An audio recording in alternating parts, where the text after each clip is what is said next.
Good evening, everybody. Welcome to this meeting of Gravesham Borough Council's Planning and Business Development Cabinet Committee. I intend to go through some housekeeping matters as usual. This meeting is being live streamed via YouTube and recorded. This recording will be uploaded to YouTube within 2 working days, where it can be accessed by everyone. Members, please use the microphone in front of you when talking and ensure you turn your microphone off once you've finished speaking. Another member or officer will not be able to speak if your microphone is still on.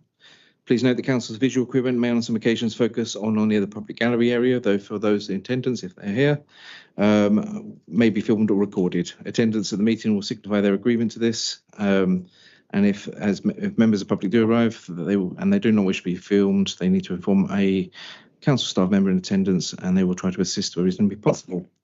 And on hearing the fire alarm, we'll ask all attendees to immediately evacuate the building, evacuate via the nearest fire exits and make their way to Community Square outside the main reception doors. There we go. Okay, we'll now move on to the substantive part of the agenda. Are there any apologies for absence, please, Claire? Thank you, Chair. We've received an apology from Councillor Baines and Councillor Hare, with Councillor Ashenden and Councillor Hart as substitute.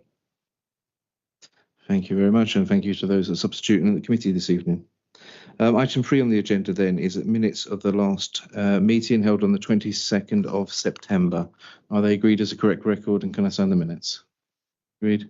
Thank you very much. Okay, item 4 then is declarations of interest. Are there any interests to be declared at this meeting at all? Councillor Larkins? Yeah, just to say, when we get to the thing about tree preservation orders, I have a tree preservation order on a tree on my property, and for the purposes of research, I've applied for a pruning via the process outlined in the document this morning. Thank you very much. I'm sure the head of planning will have noted that application. Thank you very much. Colleagues, if everyone's okay, I note that the next item is called a performance update. I'm planning to move the agenda around to put it where it usually resides, towards the end, so we can get the substantive items such as TPO's presentation there with the officers are present for, and then we can move to the corporate performance at the end if that's the consent of everybody present. Is that okay? Thank you very much. So therefore, we'll take the item 7 first now, the tree preservation orders and trees and conservation areas guidance, which is part of the supplementary pack. So are you introducing this item? Thank you, Chair. So members may recall that 2 cycles back, we brought forward a short report and a presentation on tree preservation orders and trees in conservation areas to members. Off the back of that presentation and the feedback that was received from members, for which we thank you, a guidance note has been produced. And Chair, if it's okay with you, could we go through it page by page and see if any members have comments? Thank you. Yes, happy to do so. There isn't a sort of covering paper on this, but the idea is this is for consideration and adoption. So yeah, absolutely page by page. So it would be page 3 of the supplementary pack to agenda item 7. It will be page 1. Is there anything on page 1 members wish to comment on at this stage? Councillor Larkins, please. I do. I think one's probably more executive summary or general, and then I'll come on to another point in a second. When we talked about in July, we talked about maintenance pruning. So essentially the health of a tree requires that there's some forms of maintenance pruning happen, just basically to let more light in, to remove dead branches and things like that. We also suggested in July that it'd be quite good if it was easier for homeowners to do that maintenance pruning without having to follow this full process, but actually that hasn't made it into the document. So I wouldn't mind understanding a bit more why that is, because I just want to reflect on why, because you could have 2 trees on the same road, one which is subject to a TPO, one isn't, and the owner of the tree that isn't will find it quite easy to sort of make the changes and prune it and what have you. But the person who owns a tree that's under a TPO will probably just leave it because it doesn't want to go through this process. So just wanted to reflect on that for a second, please. Thank you, Chair. Apologies for that. I think whilst it's not explicit, if your tree isn't covered by TPO or within the conservation area and covered by this document, obviously you'll be able to prune your tree and we can make that clearer.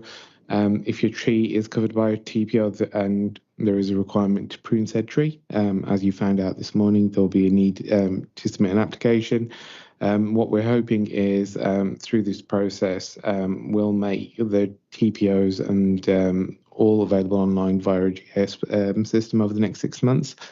That will allow individuals to actually see which trees or groups of trees are covered by a tree preservation order, and that will then link into this guidance in terms of clearly showing people that they need to submit applications, and there'll also be a link to the application that they need to submit.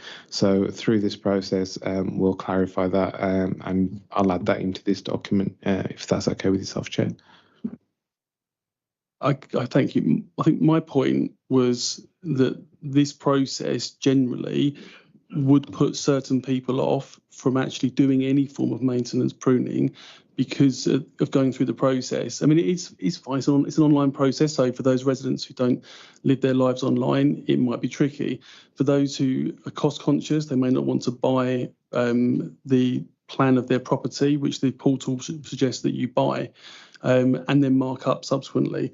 I think what I'm trying to get to is that the presence of the pruning and just pure maintenance pruning to keep a tree healthy in this is going to dissuade people from actually keeping their tree healthy. Thank you, Chair. I appreciate that will apply to some people. I think conversely, the issue is that if we just said, please prune your trees, or even try to kind of quantify what that meant, we wouldn't have did the relevant control in place. So unfortunately, that's what the application process is there for, to actually obtain the information and to actually understand what the applicant needs to do. And there's no way of navigating past that requirement without actually someone submitting an application. But through this, what we can do is try and ascertain kind of the easiest process for people to follow, the clarity that we can provide in terms of what they need to provide and what information they can provide, and if there's any scope for reducing the kind of burden in terms of the cost that somebody needs to incur in terms of the information they provide, although they will need to provide a degree of information, we can also make that expressly clear. I think one of the points that's on here that Councillor Larkins raised was about this sort of searching and the map being online, what is available, and it says that it's not currently available online, but it's worth noting that this is a work in progress, I suppose, and through the local plan process, there's been a whole officer that's been dedicated to almost creating the maps for this, and this will be one of the maps effectively, or part of a suite that would eventually, I think, be layered on to ensure that there is accessibility to this, rather than being again a costly thing. Going back to what Mr. Garnier said, if we can reduce the burden in some ways, we should, and that's partly what I hope this process is. It also is there is a safeguard element, because sometimes, just like with planning permission, people say something needs to be done without necessarily supplying the evidence. So how do we, if they want to get rid of a tree because it suits their build, for example, but it's covered by a TPO, we need to find a way to control that. Otherwise, what's the point of a TPO? So it's a balancing act, not necessarily one to achieve, but it's a balancing act that should weigh it, as an easy process, but while still maintaining controls in place. But Councillor Larkins, do you want to add something to that? Yeah, and just to add, I think that it's the map, but also just clarity that you'll get your TPO number through that line, because at the moment you need to submit that as part of the planning application, but there's no way to search for your TPO number on our website other than emailing planning. Thank you. That's one of the benefits of the information being digitised. So we're currently in the process of exploring how we can make all that information available through the GIS system. And in reality, what that will allow people to do once it's fully up and running is be able to see the tree or group of trees covered by TPO, if it's an area-based TPO, and then see the TPO reference for that relevant TPO. Thank you, Chair. Councillor Pearson, please. Yes, please. Yeah. Thank you, Chair. You answered my question with your reply, so thank you very much. Happy to help. Okay. Is that everything for page 3 of the supplementary report on that page? Is that okay? Move then to page 4. Is there anything on page 4? Any comments from members present? Nothing? Thank you. Anything on page 5 of the supplementary reports? Members' comments? No. Okay. Anything on page 6, please? Any comments from members? No.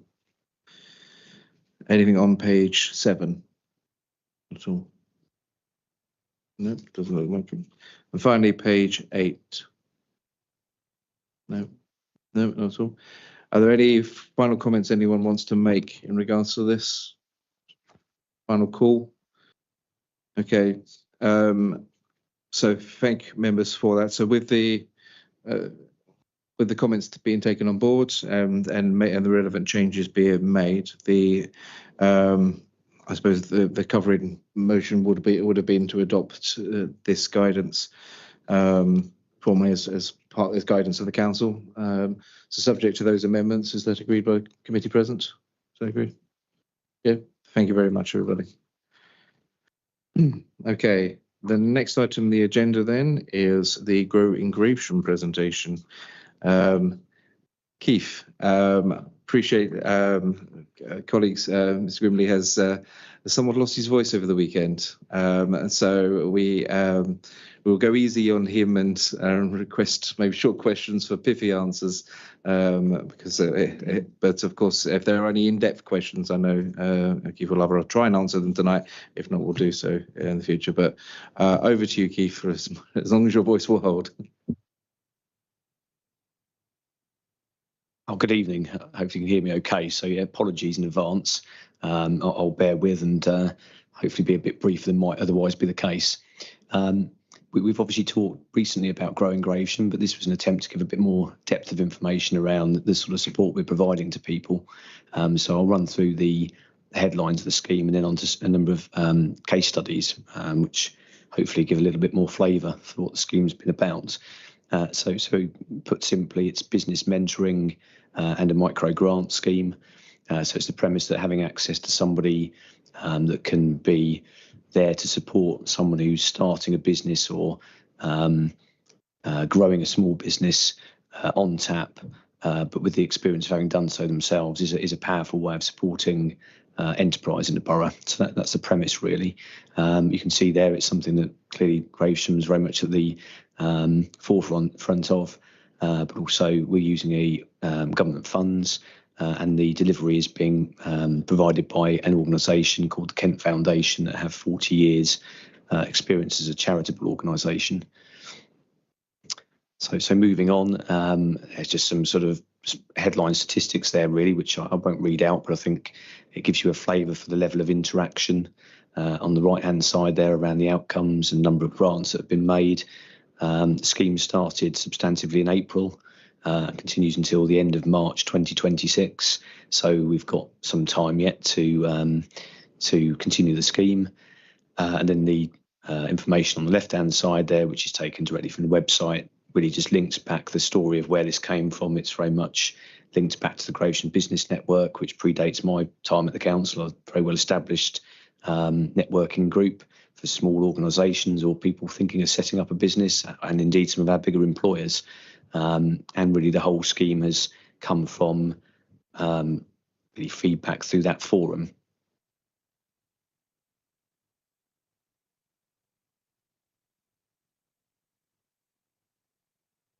So I just wanted to give a bit of a sense, really, for the sorts of organisations that we've made contact with to promote the scheme.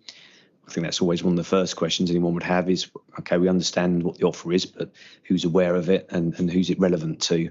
So this slide really gives emphasis to how we've tried really hard to work with underrepresented communities and leave a legacy beyond the scheme, because once you've got a mentor, they're volunteer mentors, that mentors within the community and able to support in an ongoing fashion.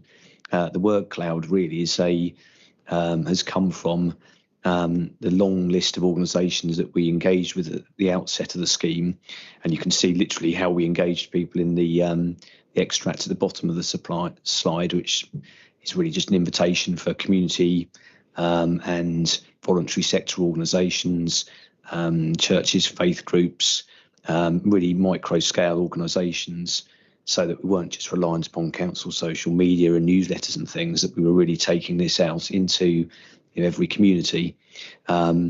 Church comes up very big because there's a lot of faith-based organisations, not all from one source, as you can imagine, but it gives you a sense that was important.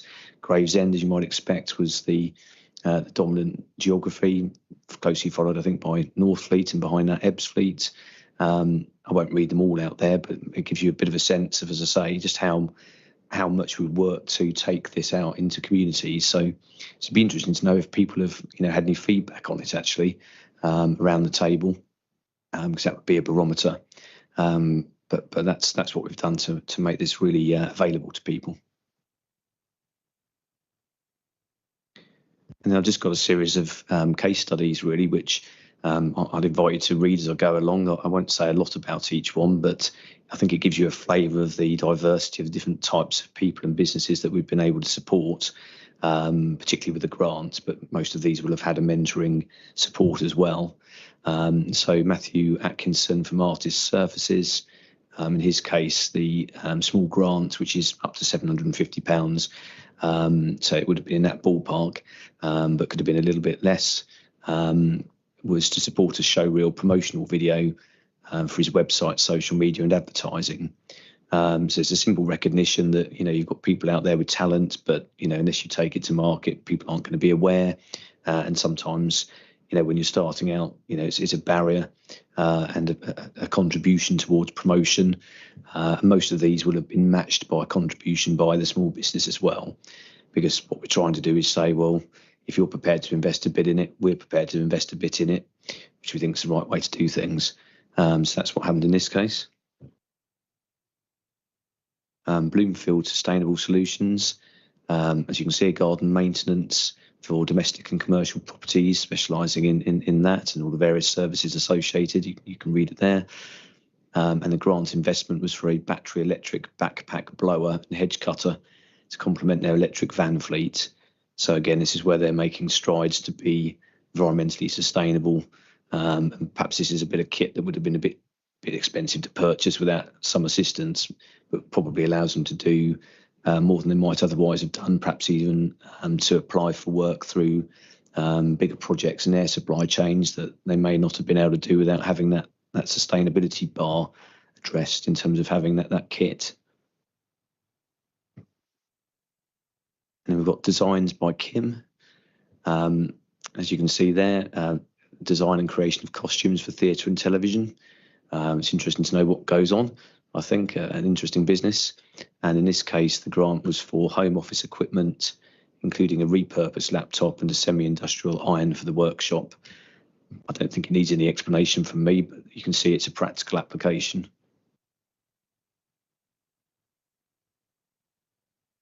Another design business, Emily Hewitt's Designs, specialising in calligraphy and fine art, very much in the sort of wedding sector. And the grant investment in this case was for a website build, artwork scanning software, and Adobe Illustrator subscription. Some of these software packages can be quite expensive. So again, it's practical support to allow someone to develop a level of professionalism that would be more difficult to do otherwise. And then we've got Envy Electrical, Tristan Davis, an independent electrician, offering rewires, solar panels, battery storage, car chargers, fault finding, and other things. And the grant investment in this case, and you can see below that the impacts and the benefits are captured, but I won't read them out. So his was for an application for NIC-EIC accreditation, so a sort of regulatory standard, if you like, to enhance their professional status and credibility. Again, it's something that can help with tender for bigger work, and also just establishing a level of professionalism for any work, whether it's domestic or commercial. So again, very much in keeping with a small business that's looking to develop and grow in the borough. And then finally, House of Layla, which is within the middle of Gravesend, opposite the clock tower almost, which is a hub for as it describes there, well-being, inclusivity and connection, yoga, meditation, holistic therapies, that sort of thing. I think this was a really good one. So what the grant funded in this case was allowing them to open up one side of the premises to create they already had a cafe space, which was in keeping with their kind of values around sort of well-being and high quality, holistic sort of offer. So high quality cafe, put it that way. But what they weren't able to do originally was afford a proper access to the premises. So customers were having to come in through the main yoga studio, turn right into the cafe, which, as you can appreciate, isn't ideal at all because the passing trade doesn't work. So what this grant enabled was a contribution towards putting in a new doorway directly from the streetway into the cafe, which obviously has made a big difference to their revenue, which is obviously important. So apologies for my voice because I don't know about you. I find it difficult to listen to, let alone you. That's all I had to say on growing Gravesham, but obviously I'm very keen to take any questions or points you might like to make. Thank you. Thank you very much, Keith. Members have had the presentation and I've heard about growing Gravesham before. Are there any particular comments from colleagues present about growing Gravesham, any of the case studies or anything that Keith has raised? No. Thank you very much. Silence means success. We'll go with that. So can we just note the presentation, please, and then we'll move on to the next item. Thank you very much. The next item then is item 9, the Business Development, Industrial Jobs and Skills Strategy, which is the update paper. Long-standing colleagues will know that we've got a bit of a system that goes around, with first stage being a presentation, sort of general principles, second stage being a sort of a draft strategy, and then the final one will be the sort of ratification one. This is stage 2, so this is the draft for comment, feedback, editing, whatever we need to do to sort of benefit businesses in Gravesham. Keith, would you like to sort of open up before members contribute to this, please? Yes, thank you for the introduction. So what we've done really so far is this is an attempt to move on from the themes that were presented last time around to weave those into a document that's more coherent and put some place markers in there really for the sorts of information and key priorities, projects that might form part of the strategy. Although I think it's presentable, it is a very early stage draft. So, I would emphasise that. And obviously in terms of look and feel, we'll end up with a presented document, but this is intentionally at an early stage because what we were clear was we wanted as much feedback as we could gather at this stage. So again, wishing probably to not sort of talk too long. What I'll perhaps do is just draw out some of the key headings and things, and then take obviously any feedback you might like to give. Probably worth just saying that the name of the strategy is as it's currently cast. So Business Gravesham, an established theme, a local economy for all of Gravesham, the Gravesham Business Development, Industrial Jobs and Skills Strategy. So on the first page, which begins on page 13 of the report pack, I won't read them because I don't think it adds a lot, but there's an executive summary, as you might expect, an introduction and an economic context, just trying to sort of quickly orientate the reader, but without drowning people in lots of data and information to begin with. I think we're trying to move towards action with the strategy, but with some clarity about where this is coming from. There will be a forward, of course, in due course. Moving on to the next page, we've got the vision with a vision statement. Again, I don't feel inclined to read it, but hopefully you'll have it there and report back on page 14. Then move on to a profile of the Gravesham local economy. It makes sense, doesn't it, to just be clear where the borough is, what are the key features. There is if you like, a placeholder map there, which was obviously acts as a holding item, but we'll be looking to improve and layer some further information onto that map around some of the key assets Again, not wishing to be fussy, but be clear about some of the key features so that anybody reading this, whether it's a resident, a local business, or indeed an investor, potentially would have all of the key information in one place. So moving down through, we've got some headline statistics. I've put those in very much as a placeholder, really, because clearly we need some numbers, so to speak. Probably what's most important is how we target our activities. But obviously it's also important to give some sense of the shape of the borough and its performance currently, and key features of their job market, employment, that sort of thing, wages. Then moving on to the meat of the strategy, if you like. And you can see there in yellow on page 16, where I've highlighted yellow, that's where we intend to add further information, and that's repeated throughout the document. But we're looking at themes, priorities and ambitions. Probably is worth reading these out. They do accord with what we've presented previously. The language has evolved slightly, so there are 5. Delivering a balanced and mixed economy, creating a business-friendly environment, supporting SMEs and new industry, securing a future-ready local workforce, and then finally obtaining additional powers and resources, which feels like a holistic but clear articulation of what's important. I've just noticed in the report pack it's not presented quite as it should be, but I was just about to say that throughout the document, and it won't be presented like this in the final form, but we've got various text boxes in a light blue background. What we're trying to do is lift out kind of the so what as we go through the strategy, so that, you know, we're just emphasising, so what, you know, what is this next section about? What does it mean? So that's a sort of recurring presentation style, but it will look different in the final document. So going first to delivering a balanced and mixed economy, what does this mean? So we've explained that's consistent with what we've previously presented. We've moved it on a little bit, as you might expect, because it's a document rather than a presentation now. 2, creating a business-friendly environment. So we've provided some context for that, really, so that the headings are: influence the local plan to protect and create employment land, enhance the borough's brand to help attract visitors, businesses and investors. This is somewhere I think members would recognise there's been quite a lot of work done already, but I think the clear instructions that the team had really was that we needed to look across the organisation when we put together these strategies, so that we create as many links across the organisation as is reasonable to make sure that we're all acting within a corporate envelope, if I can put it that way. So the third point under this particular theme is borough-wide economy.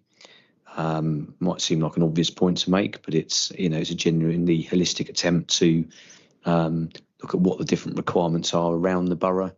We all know very well, don't we, the diversity of the borough in terms of its geographies and its, if you like, its microeconomies.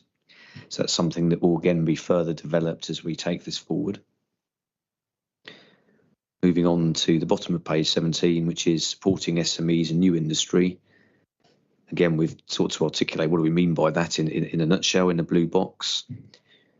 And reading out the associated headings on page 18 onwards, we've got prioritise small and medium enterprises, a big part of the local economic base, but also where you'll get a lot of growth from. And I think there's a lot of advocacy around at the moment. If you can get just a little bit of growth in SMEs, you gather it all together, and it's really powerful.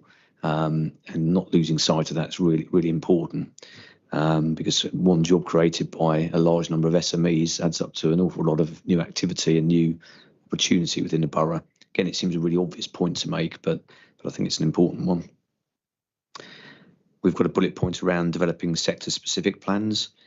So this is probably a good point to just mention that the strategy will comprise action points that are immediate or ongoing activity reflected in the type of work going on within the team and other teams already. But there are some things that we'll be looking to do more of in the future as capacity allows, and having some clarity around for any particular industry. I mean, we've talked before about particular sectors within this group, or this committee, I should say. having some clarity around what we offer for those. We do an awful lot in the borough, don't we, for example, around the arts and creative sector. Perhaps we can look at how we replicate that across some of our other sectors in a proportionate way, and not all being what we do, but it's also a reflection of what strengths are there out there in the local economy already, what are other people doing, and trying to draw that together into a single compelling offer for Gravesham. So there's a bullet point around modern industry, a phrase that's sort of quite deliberately chosen, really, because we have a historic industrial base in the borough, don't we?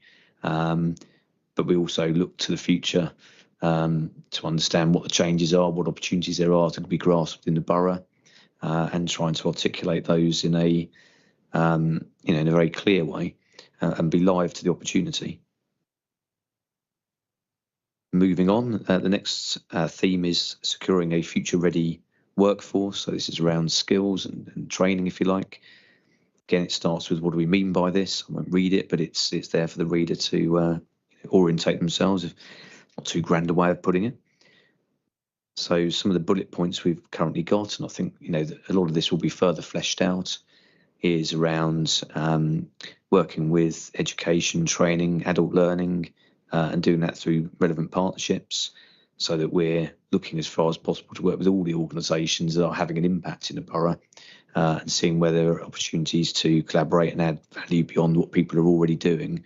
It's almost a principle rather than a project, but again, hopefully it communicates when you've got third parties looking at this that this isn't just about what Gravesham Borough Council's doing. This is what are other partners doing, and we want by implication to talk to others.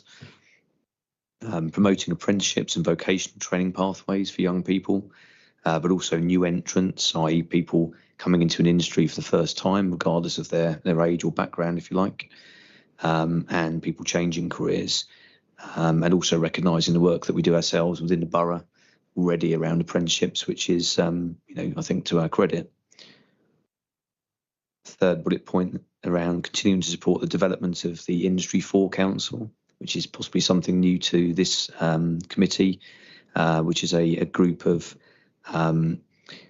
training providers, employers, those representing careers and out of work support, looking at really what we can do to bring people into engineering, construction and manufacturing sectors.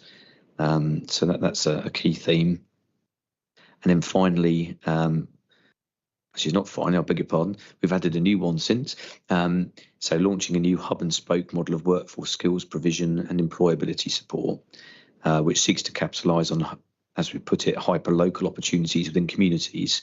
So I don't know whether that's a technical term, but I think what the point we're trying to make is, and this is a strong steer that I've had, is that skills and training happens at in a very localised way. People have to be able to access those opportunities, and so there are lots of opportunities potentially available to the borough through some of the big infrastructure projects, through Ebbsfleet, to provide resource for facilities within communities at a local level, to create those kind of ladders of opportunity, whether it's an initial training which might then progress on to more formal opportunities with whether it's a college or maybe even a university, but it's recognising that skills and opportunity happens at a local level. That was a strong steer.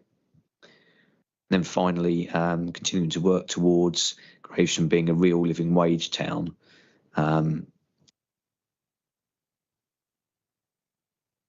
I'll move on to 5, which is obtaining additional powers and resources. I've put in the text, this is an area where we're going to be doing more work, but I don't think I need to stress to members, the importance of having powers that are commensurate with our ambition and the resources to deliver that same ambition.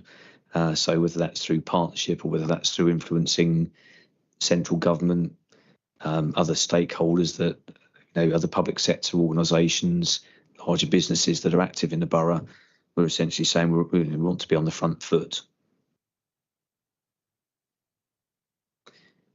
And then we move on to another section really, which is around priority activities. So we try to set, the principles of where this is headed, which is the 5 points I've just gone through. And then we've got a series of activities I'll just glance through. So we've got skills plans, so skills hub, industrial group training, hub and spoke model. What does that mean? I've listed skills boot camps, connect to work, get Kent and Medway working plan, connectivity, which actually relates to the connectivity advantages of the borough. I think we're all quite aware of what those are in terms of transport and otherwise. Affordable workspace for micro businesses, social enterprises and the third sector. Can't underestimate obviously how important that is towards supporting SMEs in particular. Employment space more generally, making sure we have a plentiful or sufficient supply. Sector specific plans we've touched on, and I've listed some of the sectors there, and then some practical applications around a business contact management system, which just simply means a database that allows us to be clear about how we keep in touch with key businesses, key employers. And then there's a final point about doing business in Gravesham. It's a recognition that we have a lot of touch points, don't we, as a borough with businesses, whether it's through business rates, planning and a whole range of services, and just being live to the fact that that everyday experience of dealing with the authority is where we'll gain credibility for supporting businesses. If those services are all part and parcel of the brand that we're creating. There's an emphasis there on links to arts and culture and visitor economy. And then moving on finally to an area where I think really this will come from doing more work on the meat of the strategy. We've talked about the priorities that are important. We've talked about the sorts of priority actions, and then tying it all together really is a series of local economy ambitions. It seems sensible to aim at 2040. That dovetails with local plan and other sort of strategic work that's being done. And there are 6 ambitions there that we'll look to flesh out in terms of appropriate targets, but also activity. Excuse me.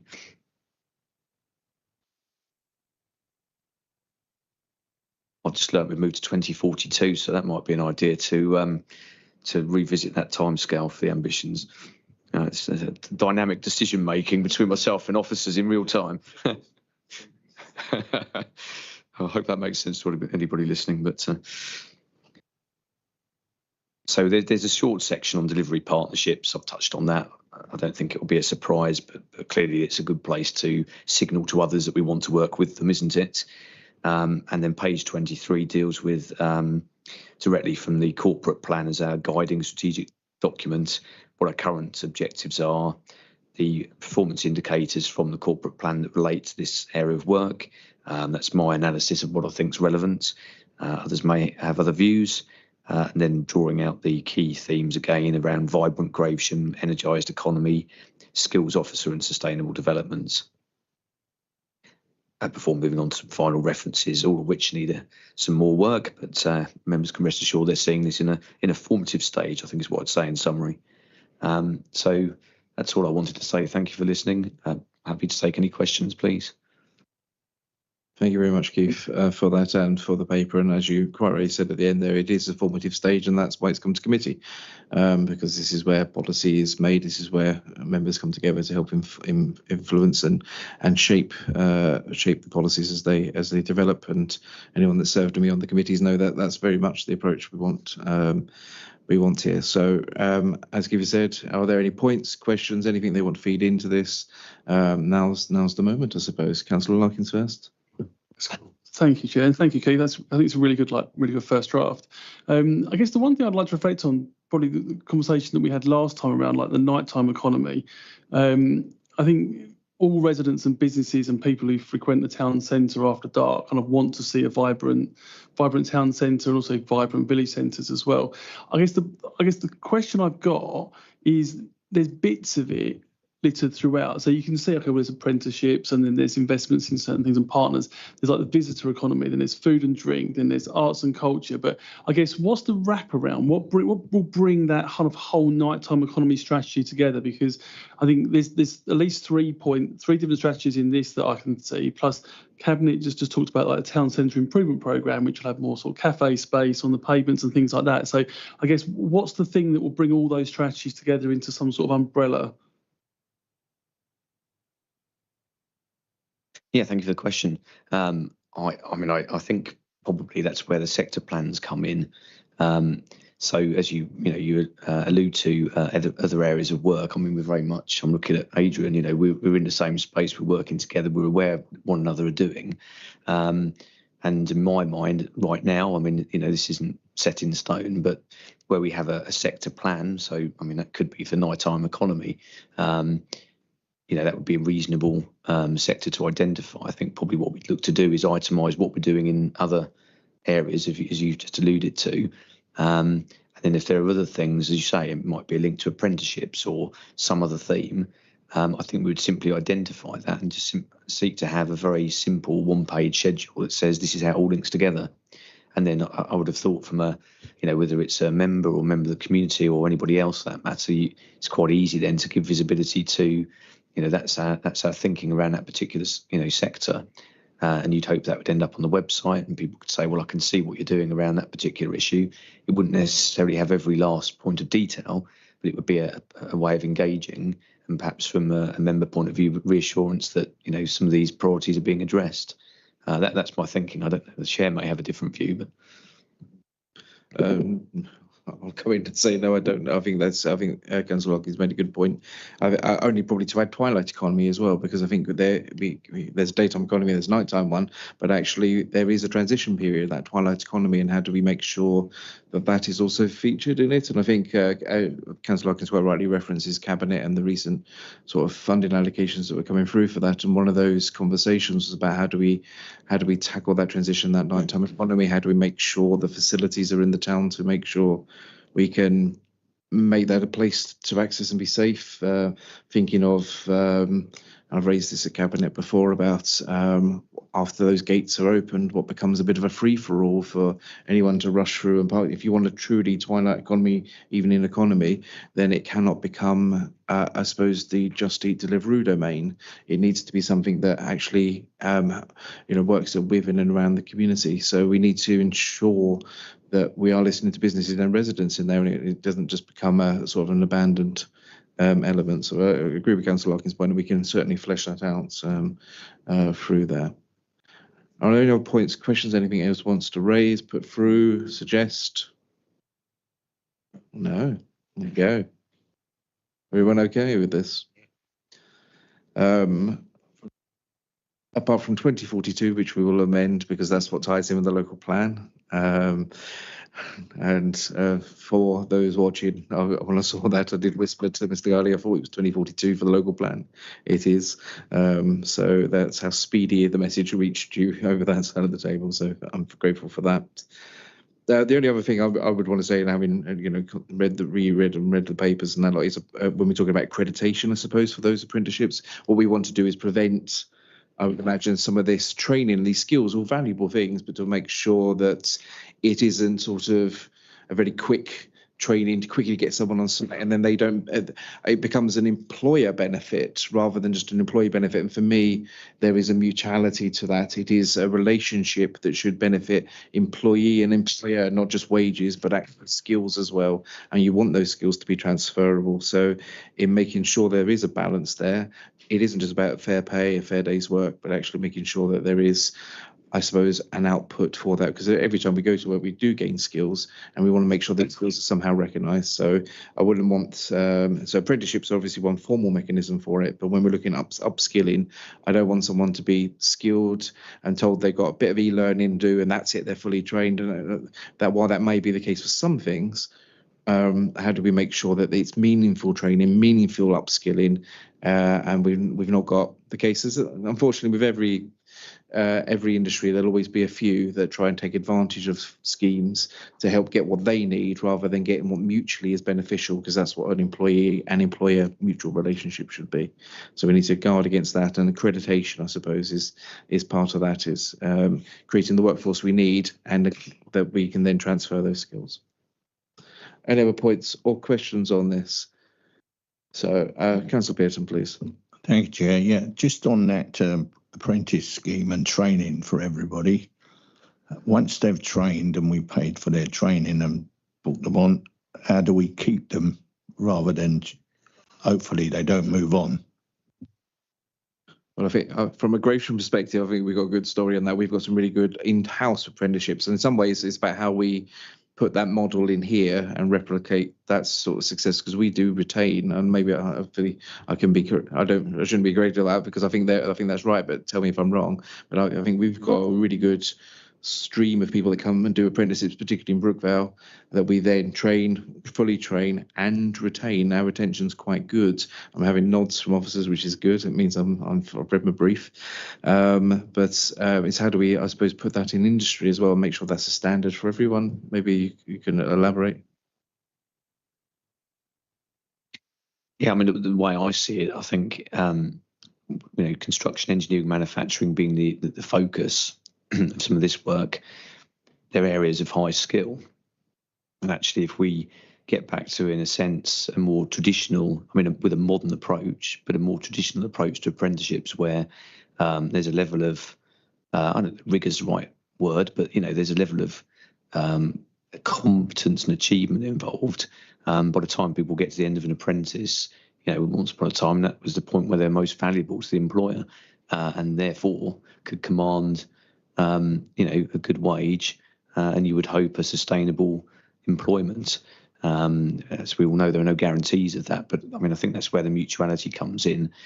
Unfortunately, apprenticeships have gotten sometimes a bad name, because sometimes they've been in areas where actually it's been a bit of, whether it's a paper exercise, that might be too strong a way of putting it, but actually, and this is a fear we've talked about, isn't it? Is an employer may have someone on the scheme, they get to an end of it, they haven't necessarily gained competence that's of such a value that it allows anybody to create a more meaningful, sustainable, better paid employment out of it. So actually the incentive for the employer is just to move on to the next lower paid apprentice. But actually, by focusing on these sectors where we do have some strength, where they're crying out for high quality technical labour, if you like, that should be a win-win. I come from the West Midlands, so my family, many of them have been through these schemes in the past, and I see how it's worked. And I think you look at the industrial concentrations, the slightly bigger industrial areas, they've retained this high quality training, and they've retained jobs and production as a consequence, whereas perhaps somewhere like Gravesham's, been a bit smaller.